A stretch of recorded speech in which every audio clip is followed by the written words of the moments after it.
when I speak about the why, the what, and the how. Yeah. And I can also see that the many trainings we have done have been focusing on exactly that, the why. What are these models of why do we need to understand the importance of our heads coming together? Yeah. Why is it important for us right now, and now might be the present time, which is plus minus 30, 40 years, I suppose. Why is it important now that we work more collaboratively, more collectively, using the collective intelligence of the group, of the team, of the community?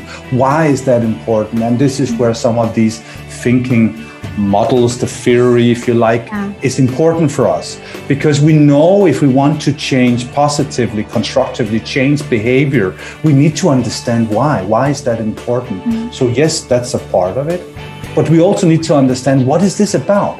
We talk about different methodologies when we talk about the art of hosting on participatory leadership.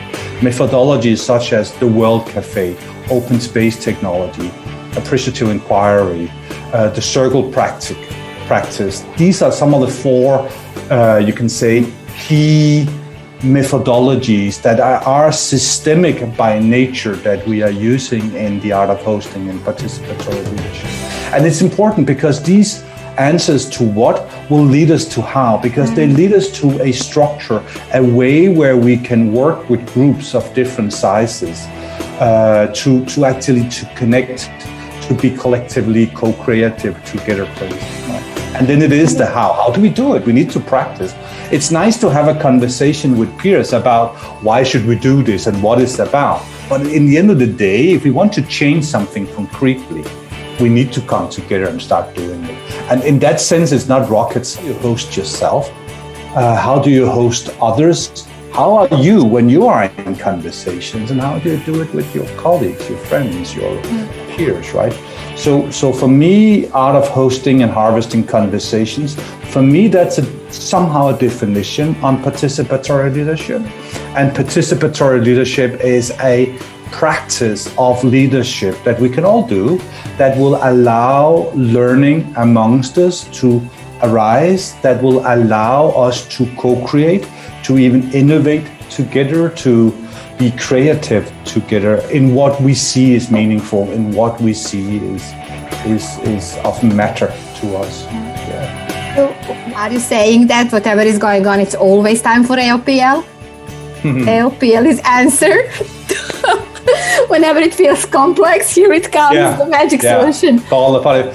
Yeah, but I think the magic in it is that the magic is you just need to turn, just to look at the way that you have been working so far. If you haven't really, collected the people around you that might have a part of the solution, that might be actually how simple, you can even say, I used that word of simplicity before, how the solution could be, that you just need to turn around and see, how can I actually involve and engage the people who are part of the problem also to become part of the solution? Because until now, these days, I don't know of I can't really think of a company or a specific setting where they wouldn't be using a more participatory approach in their work to engage staff, clients, customers, citizens, experts of different levels, stakeholders of where. If suddenly your culture shifts from the few coming up with a solution for the many into, well, let's involve the many in coming up with a solution that we all can work with and we can see is constructive to us. It also does something to your culture. And suddenly the add-on is a more collaborative culture, a more sharing kind of culture, and that would work. My skepticism was about, will they have conversations, meaningful conversations that matter to them in an online setting? And let's be honest, it was a department in an organization that was used to working with digital tools, yes, but not heavy online as this. All of them being online, they'd never done it before. The best feedback I got first of all, I want to say, we were about 120 people. There was one person that for some reason, he couldn't get connected. We found out during the period of the 4 hours, it was because his Wi-Fi was down, up and down all the time. It was too wobbly. We only lost one person in 4 hours. That was success in itself. But the biggest success was that a woman in the end of it says, it has been the best team, she called it a team event. It has been the best team event ever. And I was thinking either we have done some very, very successful things, or they have done really, really bad team events before. I don't know, right? I don't know. But she said that. And do you know, and they had these conversations that mattered. We could see in the outcome because it was online. We were using one of, like a Google Word document, but in their own system. So we could see what they were scribbling and what they came up with. It was, and the outcome was outstanding. It was great. But it was more the input that we heard in the end, like something like this, that, we had conversation. Yeah, that was good. It was good to see so many people. That's what we heard. Like, of course they saw people, the different groups they were in, right? But they couldn't see 120 on one screen, and we could only if we were scrolling here, right?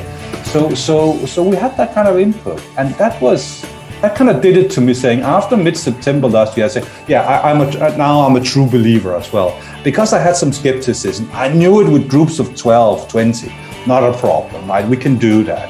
But larger groups, plus 50, 60, is that feasible? Even? Yeah, it is. We just started. And that's the same reaction we get, you know that, of course, when we're in the room with people. So, I believe we can. Well, I've seen we can. Yeah, it's great to hear. Trainings. It inspires my curiosity. So I will stop where I started, saying, after 25 years, I like to think and reflect upon what is art of hosting and harvesting, really, and what is really participatory leadership, and what does it mean to me and how I can use it, because it might mean as much to me as it means to others. And I get that kind of feedback every time we do trainings where people come with this curiosity. So I'm looking forward to the next one in May. Thank you. Welcome. Thanks.